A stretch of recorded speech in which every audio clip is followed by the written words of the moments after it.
বাংলাদেশে হলুদ সাংবাদিকের সংখ্যা দিন দিন যেই পরিমাণ বাড়তেছে, খুব ভয় লাগতেছে যে এরা জাতিকে কি নিউজ দিবে, এদের কাছ থেকে জাতি কি নিউজ গ্রহণ করবে। দেখেন, এই রমজান মাসেও ফিলিস্তিনে গাজায় আপনার আমার মুসলিম ভাই বোনের রক্তে জমি রঞ্জিত করে লাইতেছে।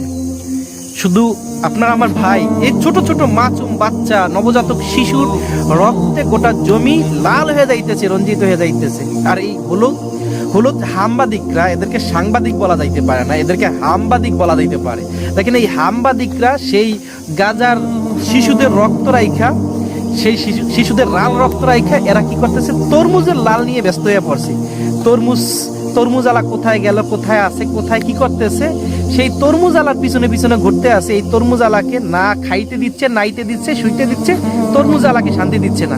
এরা তরমুজ আলার পিছনে ঘুরতেছে, তরমুজ কোনটা লাল কোনটা নীল। অথচ গাজায় কি ভয়াবহ আক্রমণ করতেছে, ধ্বংস নীলায় মেতে উঠেছে ওই ইসরায়েলি গুন্ডা বাহিনীরা। এদেরকে নিয়ে নিউজ করা যায় না? এই যে ছোট্ট ছোট্ট মাসুম বাচ্চারা কিভাবে ধ্বংসের শিকার হইতেছে, কিভাবে আক্রমণের শিকার হইতেছে, এগুলো নিয়ে তো নিউজ করা যায়। দেখলে চোখের পানি ধরে রাখা যায় না। ছোট্ট ছোট্ট মাসুম বাচ্চারা, গোলাপের মতো ছোট্ট ছোট্ট এই বাচ্চাদেরকেও তারা রেহাই দিচ্ছে না, সেগুলো নিয়ে নিউজ করতেছে না। এরা নিউজ করে তরমুজের লাল নিয়ে। আর ওই যে হামজা চৌধুরী ফুটবলার দেশে আসছে, তাকে নিয়েও নিউজ করতেছে। তারে তো একেবারে নাইতে খাইতে ঘুমাইতে কোনোটাই দিচ্ছে না।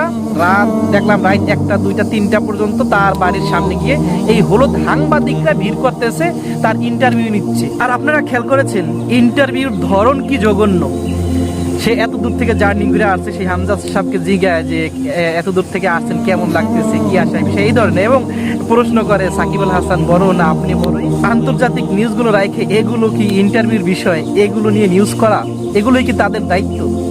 তাদের দায়িত্ব কি এগুলো? সাংবাদিকতার দায়িত্ব কি এগুলো? একজন সাংবাদিক এমন নিউজ করবে যেই নিউজে সাংবাদিক প্রশংসায় ভাসবে। আর এরা যে নিউজ করে প্রতিনিয়ত গাইল খায়।